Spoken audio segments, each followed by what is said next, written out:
Krishna. Yeah. Welcome everyone to Sunday feast. Not only do we feast on Prasad, but hopefully we feast on transcendental food, which is the real food. And even greater food stuff than that is, as Narottam Das Thakur says, More Panchagras. The 5 kinds of foodstuffs that come from the dust of the lotus feet of the 6 Goswamis and their predecessors and antecessors, otherwise the devotees of the Lord. So, I was thinking of reading one verse today from the 6th chapter of Bhagavad Gita.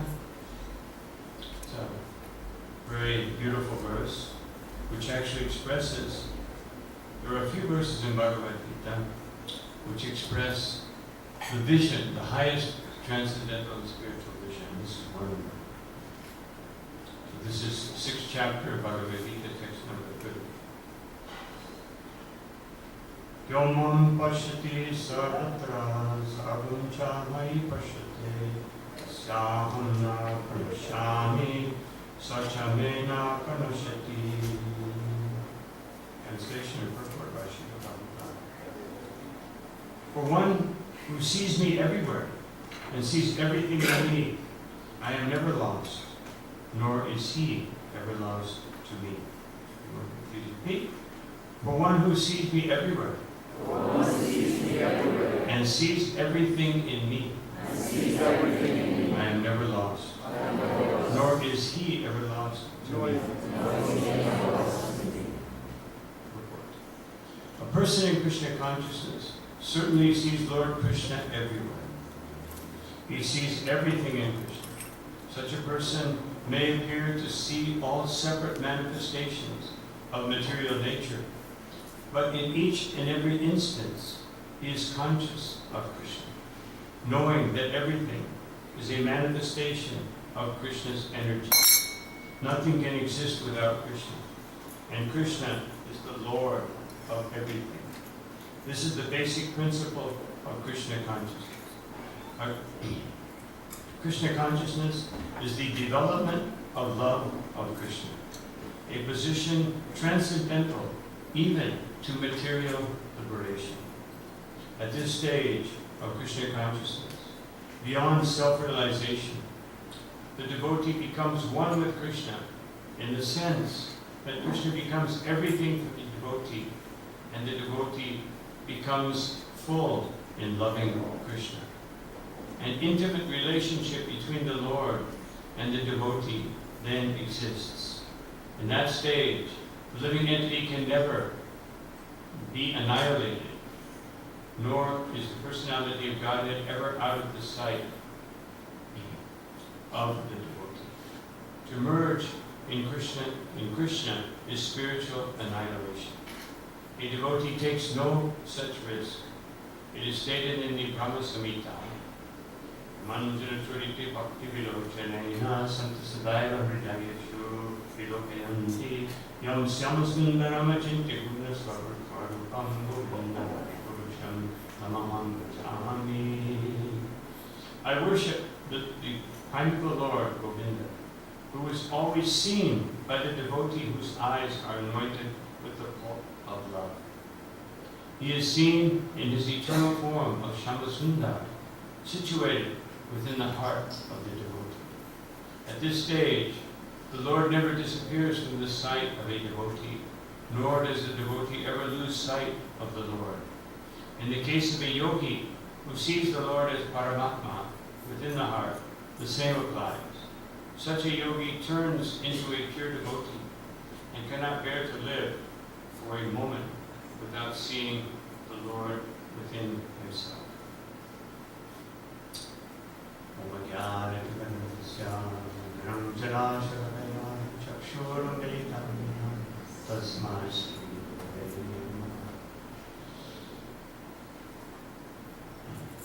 I chose this verse because this is the ultimate vision that we all should aspire for.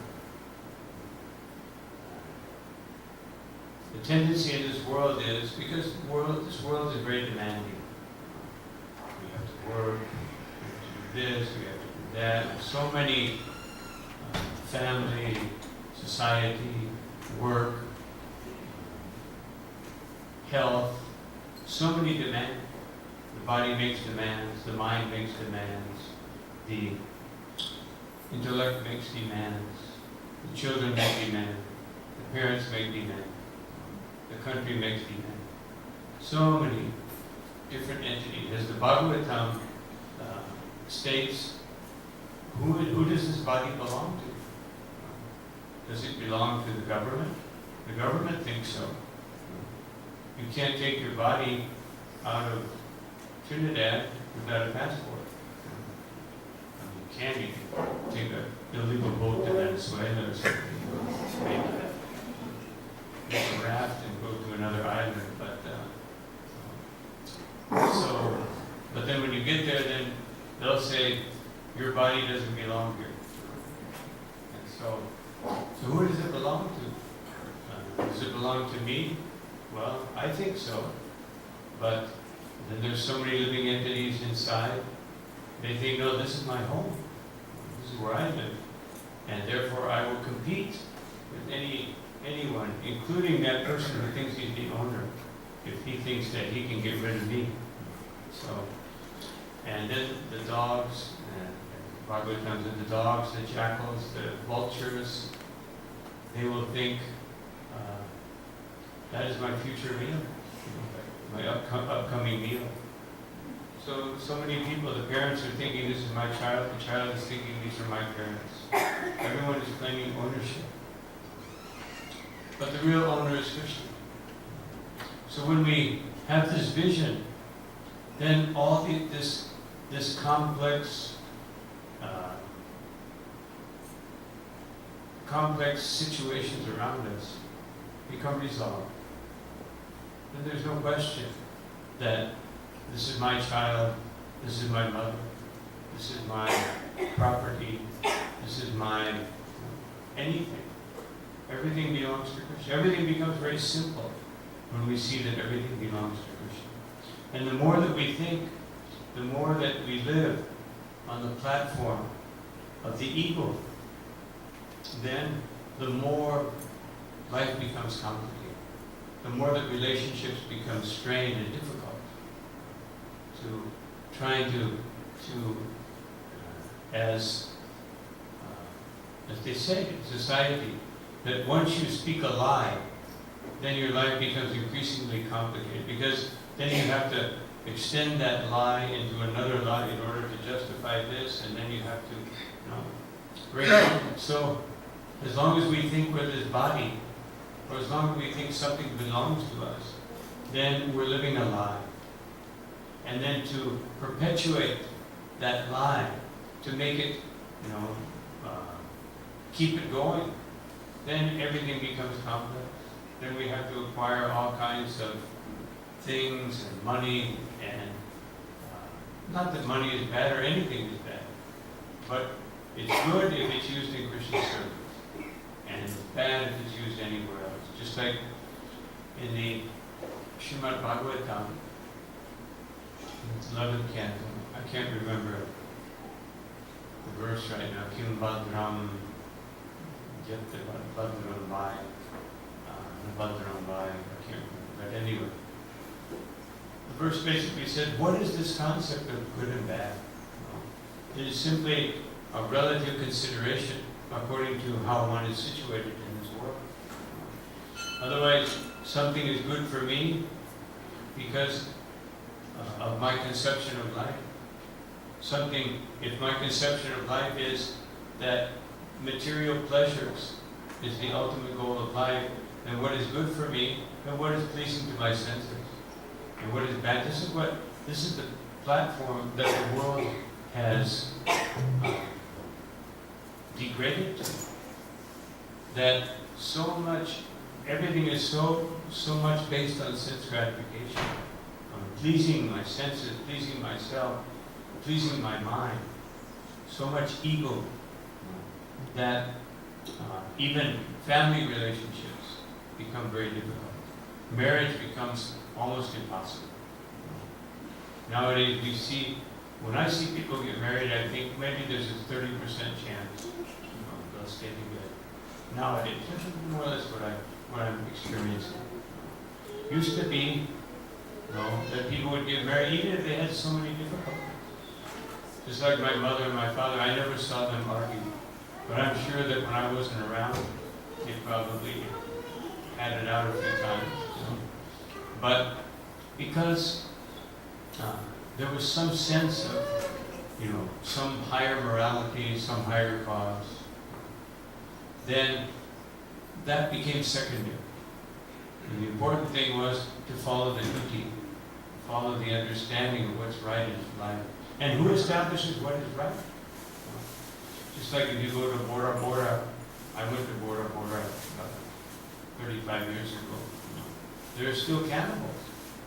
And you don't want to run into them necessarily, especially if you're alone in a remote area.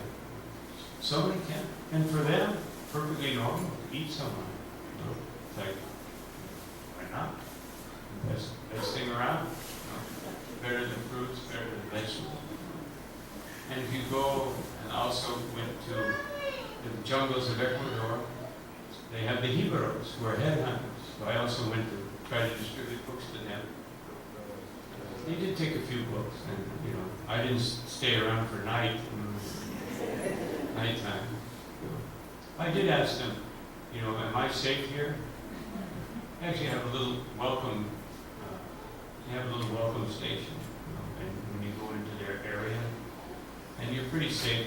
If you go farther, then and so I said, well, what, would you, my head like safe here?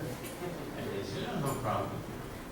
It's just that we have our, there's a way whose head you want. And they even gave me a little book, How to Shrink a Head. Gave it to me free. I gave them Bhagavad Gita. They gave me a head shrinking book. So, but the point is that the world is so relative. Just like I told the story a few times of nati in Burma. This is the favorite dish in Burma, where you take any dead animal, dead cockroaches, and you throw it in a pot, leave it for a year. Then you mix it up, leave it for another year. Then you strain it out into a bottle and leave it for another year. And then you drink it, and it's very special. So for them, that's the greatest. And as Prabhupada said, that when Bhaktisiddhanta Saraswati Thakur went there, they were cooking ghee, and they said, what's that horrible smell? Otherwise, if we smell something cooking in ghee, we think it's very nice.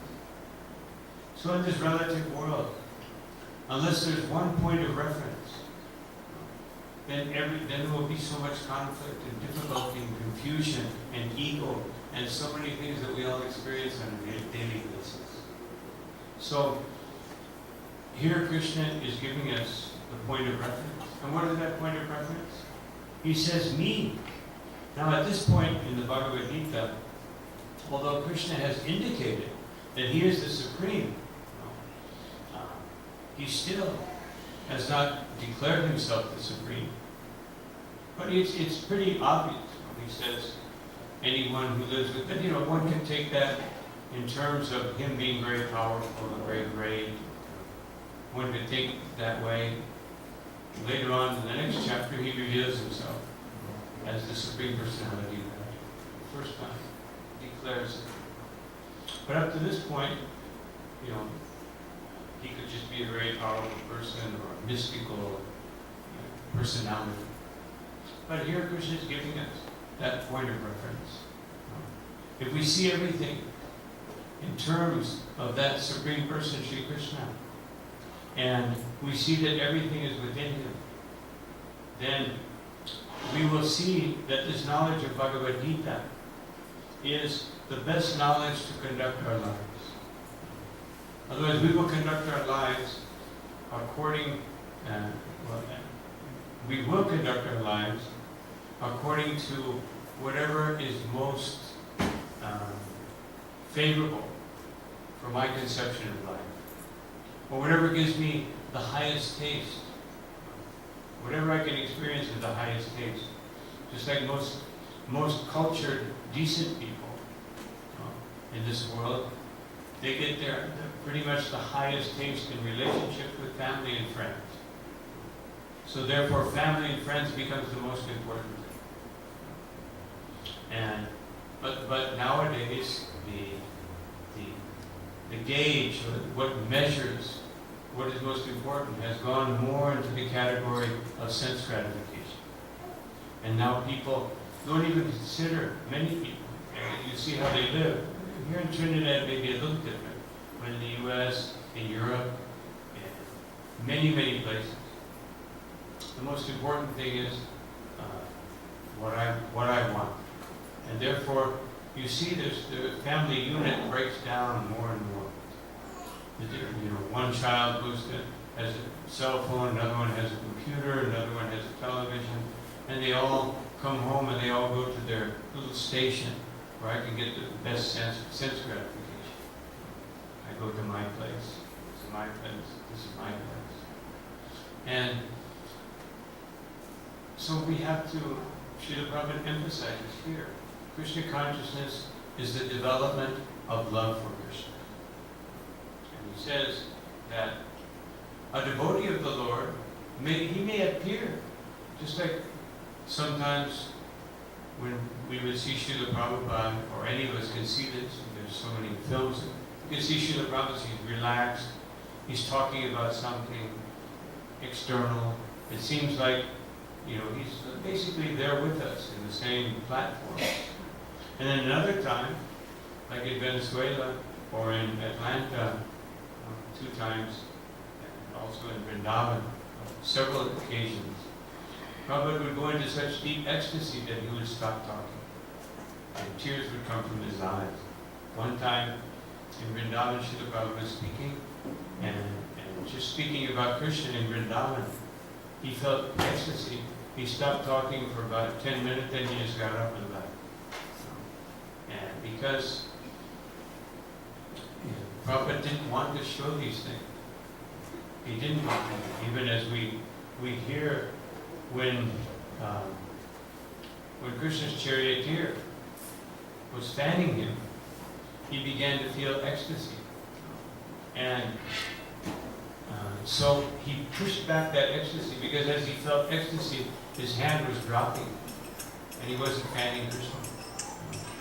So, a pure devotee, the point being that even when one is situated in pure devotion, they don't necessarily demonstrate it. As a matter of fact, they try not to demonstrate it. Because an acharya, or a teacher, a spiritual teacher, even though they may be in a constant state of ecstasy, they must show us how to conduct our lives in this world. Otherwise, they cannot teach so well.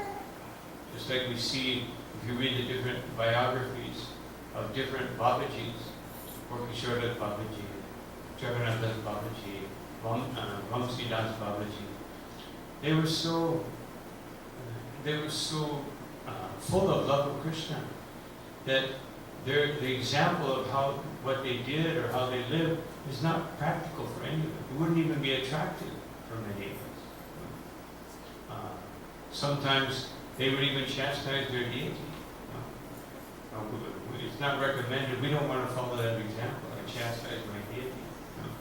If anybody goes on the altar here and chastises Radha Gopinath, then probably something will happen just on your way out the door. We don't chastise our deity. Mahabhagavatas, when they're situated, when they're in that state of pure love for Krishna, and it's manifested externally, they're not a good example for society. They would not give the proper idea of how to live, how to conduct oneself. So, Srila Prabhupada here, he brings this to a practical platform, where he says that simply that devotee is always seeing Krishna, whatever they see. And of course, Prabhupada gave the example that if a mother sees the shoe of her child, then immediately she thinks of the child. She doesn't think of the shoe. She thinks of the child. So a devotee, they may see something, but if they're actually very Krishna conscious, they will see it as Krishna, as Krishna's manifestation, Krishna's energy. Krishna has unlimited energy, and some of them are the most ordinary things that we perceive within this world. But a devotee will see them in the proper way. So therefore, that is why a devotee is so dear to Krishna. And so another thing, what I wanted to emphasize through this verse, is there are other things that are subtle, or there are other things that are experiences. We have to also see them as Krishna's energy. Meaning, if something very nice happens to me, generally we like it. But if something that is not pleasing to the senses or to the mind happens to us, we don't like it very much. So, but both of them, if we understand they're coming from Krishna, they are Krishna's energy, then we will be very appreciative of whatever Krishna does to us. Just like Sri Haridas Thakur, when he was being chastised or punished by the Qazi and the Nawab. The Nawab was a little better than the Qazi. This was not Chand Qazi, this is another Qazi. So this Qazi was very envious of the Indians, of the Hindus. And he was more envious of Haridas Thakur because he was converting everyone into devotee. So he went to the Nawab and he says, "This man is in my district. I want him to be punished." So the Nawab has to keep his relationships. So they called for Haridas and he said, "Haridas, you were born in a Muslim family, a wealthy Muslim family, not just a poor Muslim." Otherwise, Haridas Thakur, one may say, he gave up Islam because he was in poverty, just like in India, the Christians, the different groups, sometimes they go to very poor people and they offer them some facility. So, okay, I'll give you this facility if you convert. Okay, no problem. I'll get a house, why not? I'll be a Christian. Which shows what Prabhupada said. It's not a permanent thing. It's not our dharma. Christian, Hindu, Muslim. But anyway, so he said, "You're come from a wealthy family. Why are you abandoning it?" He said, if you just give up all this, Krishna conscious thing, then we'll give you even greater wealth than you had before. But Haridas said no. And so the king put him into jail. And when he went into jail, he preached to all the prisoners. And they were becoming devoted. They were all chanting. And they were all happy. They were supposed to be being punished. They were all blissful. So they brought him back, and the Qazi said, "He must be punished." So the Nawab said, "Haridas, just, if you're not careful, you're going to have to suffer." And he said, "You can cut my body to pieces, but I will never stop chanting the holy name." No problem. So then the Qazi said, "All right." Tortured him, 22 marketplaces. And Haridas all the time was chanting. And he was smiling, And the people who were torturing him, they thought, "What's wrong with him? You're supposed to be sorry, you're supposed to be dead." So finally, in the last marketplace, he said, "If you don't die, then we will suffer. We will be killed. Because we couldn't kill you, so we'll be killed. They'll think that we were, we just didn't do our job." He said, "Oh, okay, so I'll die. No problem." And so he just went into ecstasy. It looked like he was dead. He wasn't breathing. And they couldn't even throw him into the Ganga because Nawab said, "Then you can bury him." And the Qazi said, "Don't bury him. Burial is fulfillment," which actually is just the opposite. But anyway, He said, just throw him into his so-called holy river. So they tried. They couldn't even throw him in the river. They couldn't pick him up. 15, 20 people couldn't pick him up. And then, carried out by the will of the Lord within the heart, just went into the Ganga. And then he floated downstream. He came out. And all the Brahmins in the village where he came out, they had already heard about what happened. And they said, Haridas, we're so sorry that these people will be punished. They'll be vanquished from the face of the earth because of what they did to you. And Haridas said, no, actually, Krishna was very merciful to me by just, I should have been punished much more than this because I heard blasphemy against the Lord. They were blaspheming the Lord. And I listened to it. I should have died immediately. I should have left that place. I should have given up my body.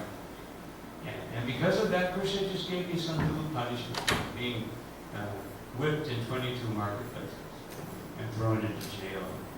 Now, if somebody even insults us or says something we don't like, we think, I don't ever want to see that person again.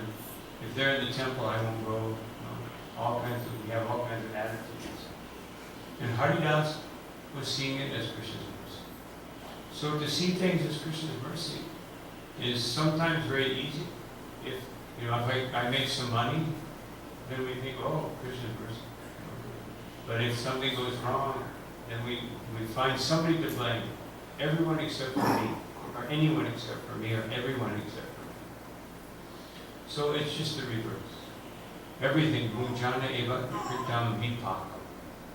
The Bhagavatam says that anything that happens to me only comes from me. Now there may be a question of external justice. A police or kshatriya, someone may have to apply external justice in society. But a devotee should always see within themselves that whatever is happening to me is perfect because this is the vision. Everything is under Krishna's control. If we think that something has escaped Krishna's control, then we are doubting Krishna. Is there anything that can be out of Krishna's control? Srila Prabhupada said many times, don't blame the instrument of your karma. Otherwise, so many people, and some people are very good instruments, especially for giving us problems or difficulty. They're excellent representatives. But what are they, actually? There's nothing that's happening to me that I don't deserve. And when we live in that consciousness, then we become very dear to Krishna. Now, how dear is a devotee to Krishna? When Durvasa Muni was, trying to escape the Sudarshan Chakra, finally went to Lord Brahma. Brahma couldn't do anything. He went to Lord Shiva. He couldn't do anything. Then he went to Lord Vishnu. And Vishnu said, I'm sorry, I also can't do anything. Why? Aham bhakta paradi. Because the devotees are I'm under their control. Pashvatanti vadvicha. Oh my dear Brahman, sadhu bir grasta vidayu. My heart is totally devoted to my devotees. Bhaktaya bhakta janadriya. And what to speak of the devotee of my devotee? How much more I'm totally under their control. And then he said something very amazing. He said, Naham atmanam ashashe. That even my desire of self-fulfillment, otherwise that I am Atmaram, that I am self-satisfied, I don't need anything or anyone to satisfy myself. Still, no. Madbhaktai sadhubhirvina. If my devotee is not present, then I don't even want to enjoy my own bliss. That bliss that emanates from me is not satisfying. And my devotee is not. Even though I'm self-satisfied. Because if Krishna were just self-satisfied, why does he need Radharani?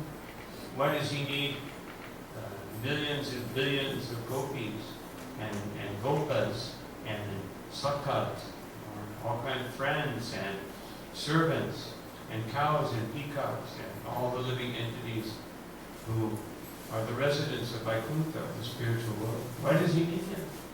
He's self-satisfied. But that self-satisfaction expands unlimitedly through his devotees. So, to see Krishna everywhere is the first step in transcendental vision. But to see Krishna in the heart of his devotees, how? This is so, as Lord Krishna said to Narada Muni, Naham tishtami vaikunte yoginam hridayeshu. My dear Narada, I don't live in Vaikuntha, and I don't live in the hearts of the yogis. Here we're speaking about yoga. And Lord Vishnu says, I don't live there. No. But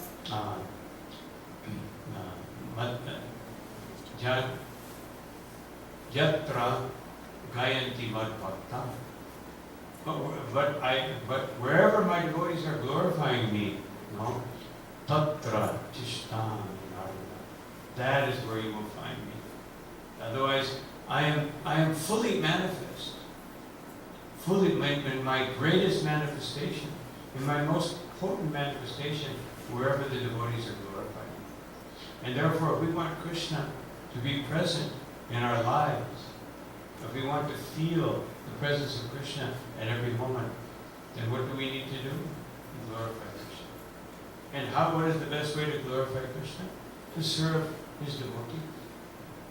So therefore, the International Society for Krishna Consciousness is made to facilitate that need for spiritual advancement and spiritual development. We all need one another. We need sadhu sangha.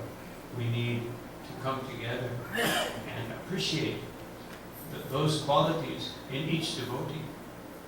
Some may have more, some may have less. Some may have all kinds of bad qualities, speaking from the material platform. But we should always be looking for that spark of devotion and appreciate it, even if we may not want to be so close to. So that's natural. You know, we're very tribal by nature. You know, we like to be with those people who are similar to us. That's just natural for the living being. We like to be in herds and tribes. And I got my group and this group over here, and there's my kirtan group, and there's their kirtan group. No problem with that. But we should always be appreciating every devotee's effort to try to serve Krishna. And not only that, we extend it beyond that. One time, Srila Prabhupada gave a class on on Draupadi, how Draupadi wanted to be merciful to Ashwatthama. Because Draupadi said that he is our Ashwatthama, he's the son of our Guru. And his mother is the wife of our Guru. And our Guru is now gone. He's died in the battle. And his mother, I just suffered losing 5 sons. But who am I? I'm just some Kshatriya lady. But who is she? She is Guru Mata. She is the wife of our. And so how can we make her suffer? By killing her. So Arjuna very expertly cut his hair, cut his beard, disfigured him. And then it was like killing him, but at the same time he didn't kill him. So therefore Srila Prabhupada says Arjuna was expert. He was expert. He knew exactly what to do. Prabhupada said, this is the position of a devotee. If one wants to advance in Krishna consciousness, one must be expert. And then Prabhupada was speaking about the temple. He said, just like this temple, Prabhupada said, it is Chintamani. It is Vaikuntha. Every corner. Not that the altar is sacred and the floor is not. The floor must be, this floor, this corner is just as sacred as any other one. Of course, ultimately a devotee with the highest vision will see everything as very sacred. And that's why even as devotees, we should be ecological. A devotee is naturally ecological. A devotee is naturally, ecology was taught from the time of the Upanishads. Ishavasyaminam sarvam yaptincha vikateyachika. That everything belongs to Krishna, and therefore everything is worshipable. Everything. This earth, this planet, what to speak of the temple, which is used for glorifying Krishna.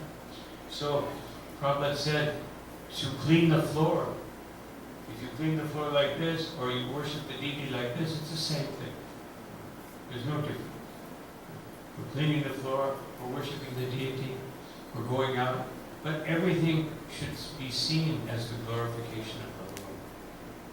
And if we have this consciousness, then Krishna will always be fully present within our hearts. And the more that Krishna is present within our hearts, the more we can actually be happy. So this is what Krishna consciousness is. As Srila Prabhupada states here from Brahma Samhita,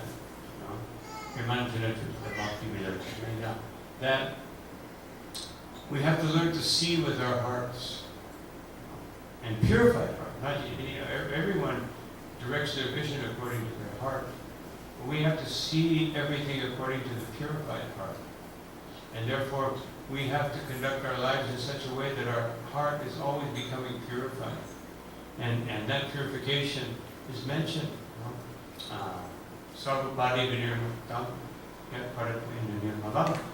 It means giving up all these material designations that keep us trapped within the material energy, that make us, that separate us more. The more we have these designations in the material world, the more that we become separated from Krishna. So this is Krishna here asking Arjuna and really asking all of us.